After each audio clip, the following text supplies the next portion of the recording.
Hi Kiwi! Alright, we are back at another one, and today I'm going to be showcasing my first ever solo kill on the 4th phase of Largo, Unshackled Largo from Dungeon Fighter Online, a game that you and I used to play all the time together back in the day, especially during grad school. So this boss is meant to be probably the hardest boss that this game has ever seen up until its release. He's been out for several months now, I think since June, but I have finally managed my first kill on him, and he's a bit of a nightmare. He's got all of my favorite kind of boss mechanics: one-shot kills, healing mechanics, where if you get hit too much, he'll punish you. Even just getting hit too often, if you get hit more than 6 times, you're instantly dead from any source of damage. But I am running my female Nen here, who has a lot of really good defensive options. Between Nenguard, her giant orange bubble, she has this little aura around her that you can see right now, the little kind of wispy spiral of, it's called Nen Petals. Basically it blocks 1 hit of damage. So she does actually have a fair few number of defensive tools in her kit. I also recently swapped out an item that gives her a regenerating shield, but as you can see, Largo has a lot of AoE moves, so I'll kind of go through what his patterns are now, and you can kind of get a sense. So reverse causation, he summons a little circle underneath him that you need to jump out of, and then his clones shortly after make a bunch of attacks next to you. This one is you need to avoid the orange pattern. So whenever he fills a section of the screen with orange, if you stay in that when it shatters, it's an instant kill. And he likes to spam this. This one's kind of weird. This is one of his berserk patterns, so every now and again he develops a berserk pattern. Basically the idea is dodge, don't face him, because when his bar is full, he will do a huge AoE that will only hit you if you're looking at him. And then you just kind of dodge the ground waves by slowly moving. Since they track you, you can kind of just dodge small distances at a time. And then I use Nenguard to get through it. Then it's just a matter of DPSing him and basically avoiding all of the scary red boxes and finding where his delayed slashes aren't going to hit you. Honestly, managing all of those delayed slashes can be quite a problem sometimes, as we'll see when it comes to something that a lot of endgame bosses nowadays seem to do, which is pizza time, which we're about to get into right now. But I'm basically just focusing on dodging as many of these slashes as possible, and then I have Nenguard as a backup. I also have my biggest hitting, largest animation with iframes move, my Third Awakening, that I am just sitting on in case I need to use it defensively. So here's where pizza time. It really messes with the brain because you need to stay in the orange and avoid the first slice that's produced.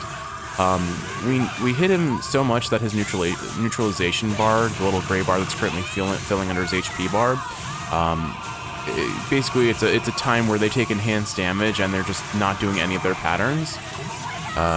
But he is, as you can see, there's a lot to dodge.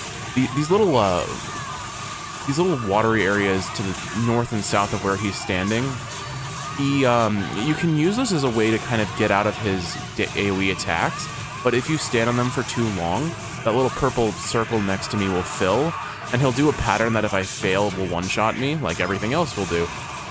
This pattern is his kind of 50% berserk pattern, and it took me a while to learn, but basically you just need to learn the timing of when to jump, because those little slashes he does in the center of the screen are pretty delayed. So you need to wait for the orange parts of the screen to pop and then jump out, and then you're just hiding in the shadows. And he will make more slashes that make it a little bit tricky to get away, and those slashes do knock you back. So you need to be careful about getting hit by them while also moving to a safe location, but thankfully Nenguard does trivialize this guy a lot. This is your best chance for free damage. We have a 300% damage modifier on him right now. You can see it in the upper right corner above his HP. But the downside is once he does this pattern, he is going to be forever spawning these little black cut lines. You'll see him in a second starting to spawn. There's one. And that's another instant kill that comes out regularly now on top of all of his normal patterns. The reason why the female Nen, though, is so well adept for fighting this is because she has huge range, and I'm running a bleed TP skill range build, which basically means I do 50% of my damage is bleed damage over time, and then on top of that I have giant AoEs. TP skills sometimes increase AoE, sometimes increase, or more commonly just increase damage of a specific skill, but I did focus on skill range. Here is the pattern that I have the most trouble dealing with, so I just pop my Third Awakening and get the really stylish finish with a big blazing dragon kick. And there we go, my first ever Largo C4 kill. I decided, you know what, I beat it with my female Nen, who I thought would be easier than my actual main, which I was correct, mind you.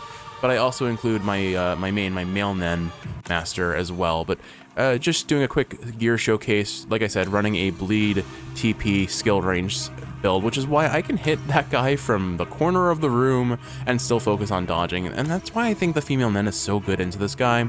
She has a ton of defensive options. I forgot to mention that her level 95 skill, the one where we're kind of dashing around and then explode in the center, that one has iframes on it too, so you can use it to really abuse a lot of Largo's patterns, especially the one-shots, and get out for free.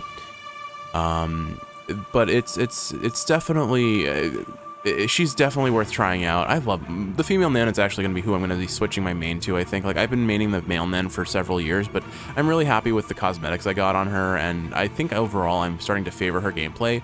Plus, it turns out that she's getting a patch with the one thing that I find her like least enjoyable about is how you have to charge her attacks. And they're getting rid of that, basically. The charging increases their range, but no longer affects the damage, so I can just spam them really fast. Reviewing her gear, I realized that I haven't optimized her runes here. I should be using better runes than Lion's Roar, which is...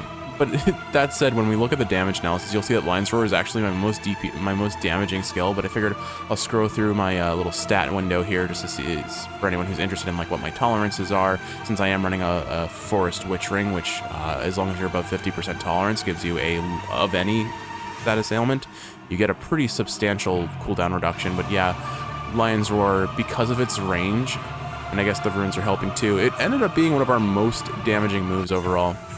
Anyway, here's the male Nen. The big difference between female and male Nen is while female Nen is good at AoEs around her, male Nen focuses more front-facing. Overall, his DPS potential is significantly higher, but because I have so much range on the female Nen's moves, he actually ends up having a slower overall DPS on this boss. It takes him a little bit longer to beat. I'll go through the patterns a little more closely. So the first pattern is always the same. Avoid the red circles and then avoid the, I think it's called the Malefic Slash, basically the orange part of the screen. Now, the big issue with male Nen is his big Channeling 95 move, that lion that I just summoned, is it locks you in place pretty badly. But the trade-off is he has a Nen guard that is on it's a smaller Nen guard, clearly. It's a little orange bubble. But its cooldown is like a couple seconds. I have a bad habit of using it offensively.